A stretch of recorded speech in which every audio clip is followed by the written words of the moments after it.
My name is Dr. Liz Fraser of Fraser Voice Studio, and I am going to show you an exercise today that is going to help you or your students find more access to air when they're singing. Now, I learned these exercises at Postural Restoration Institute's Postural Respiration class in February. I've been using some of these exercises with my students, and I have to say, they're going really, really well. So I want to share one of these with you. I did one a couple of weeks ago for you, and now this is the next one that I've been using fairly regularly to great effect.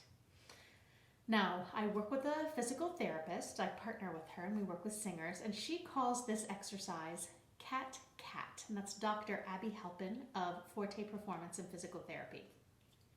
Now, Cat-Cat refers to the yoga pose cat-cow. We're only going to be doing the cat portion of this exercise. You'll notice that some of the movements are similar to the exercise we did before on the wall, but now we're going to do this one on the floor in tabletop position or on all fours. So it looks like this. So we're going to be in tabletop position. We'll exhale as we engage and arch. And you're going to exhale all the way to the end of your breath, more than you could possibly think you need to exhale.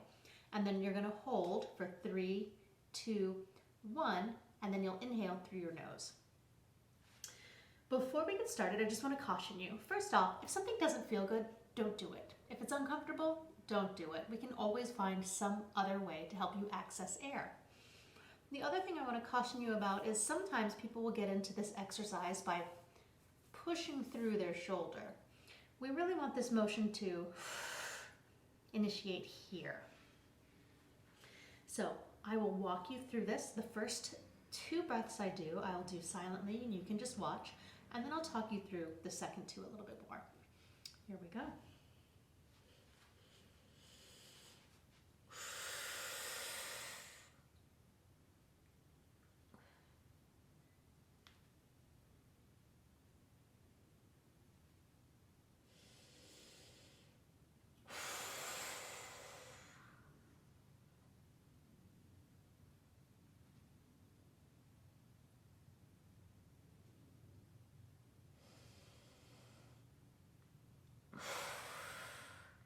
Now notice as I'm doing this exercise, every once in a while I'll just give my neck a little bobble. You don't want to have tension in your neck. You don't want to be holding there.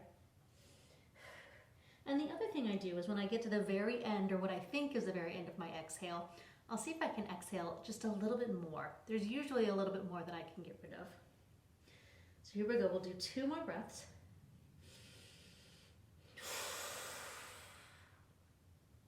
And as you're doing this, again, you're engaging the abs, your rib cage is coming down, we're opening up the space in the back, and you're staying arched for all of the 4 breaths. So here we go. I'm going to inhale. And then the last one, I'm really going to work to get that air out. Bobble my head to make sure my neck isn't tight.